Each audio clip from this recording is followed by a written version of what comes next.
Well, greetings there, repair of Land Rovers, and I'm sure a great deal many other things. So this is my little 2025 review. Not sure really that it's that interesting, but I guess I've got to go through it. Been an interesting year personally. I'm just reflecting on the fact that I've had two operations this year. One for a big hernia operation, which is really what has caused me a lot of problems with trying to do future repairs on my Discovery 3, which is why it's gone. And then I've had another operation on my arm recently, which was to remove the access for dialysis, because I don't need that anymore because my kidney's working well, which is really good. But at the same time, it's another operation, and there is a level of pain and discomfort and also inconvenience to it, which again further limits me from what I can do, particularly at this time. So I'm not really that keen as a person on showing off my wounds, but there you go. That is what they've done to my arm. So it's not nothing, and that's why I'm sort of mentioning these when I'm kind of on my videos or whatever, because these things do have an impact on how much repairing I can do. And the other thing is that over the past 5 years, I've had 6 operations in total. I really don't want anything that's happened to me to stop me from being able to do things. So I just got to take things a bit slower, and probably there'll be not as many heavier repairs. But you never know. I'll gradually recover from these things, and over time, things shift and things change.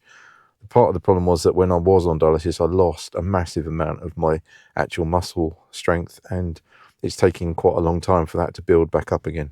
So 2025 started without really any expectations of what the year might bring, other than I knew that we were probably going to go on holiday in the summer to Derbyshire, and I wanted to get my Discovery 3 all repaired and looking good so that we could get it through an MOT without any nasty surprises, and also that it was mechanically running.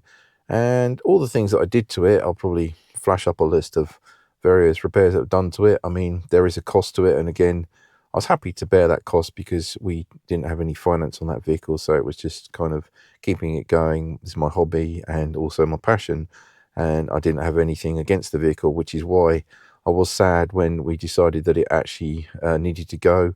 And that really came in sort of after August, when I'd had the operation. I just knew I wouldn't be able to keep the car sort of going. It needs further repairs. It's like the Forth Bridge.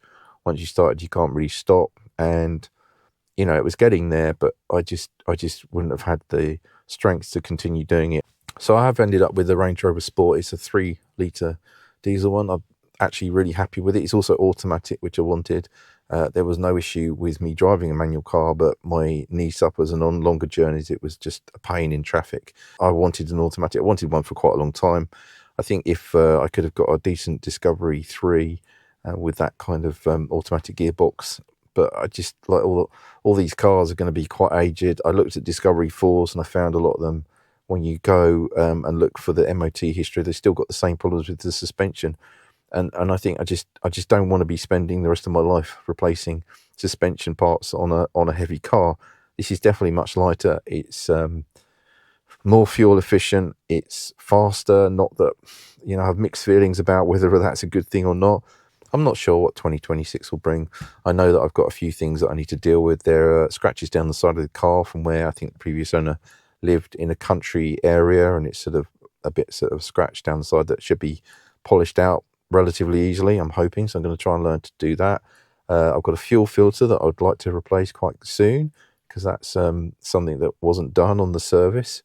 There's also, what have I got? I've got I need to do a gearbox service on it as well. So that'll be replacing the filter, which is the sump pan, and also replacing the fluid. I'm going to try and do that as soonish. And then just really whatever crops up. I'm sure there'll be some other things that need sorting out. And so I'm generally looking forward to it. Anything niggly I find. One of the sort of weird vanity projects I was thinking about was seeing whether I could put an SSD into the navigation system rather than the current hard drive that's in it. I'm not big into technology in cars, but whether I could just speed it up a little bit is dog slow.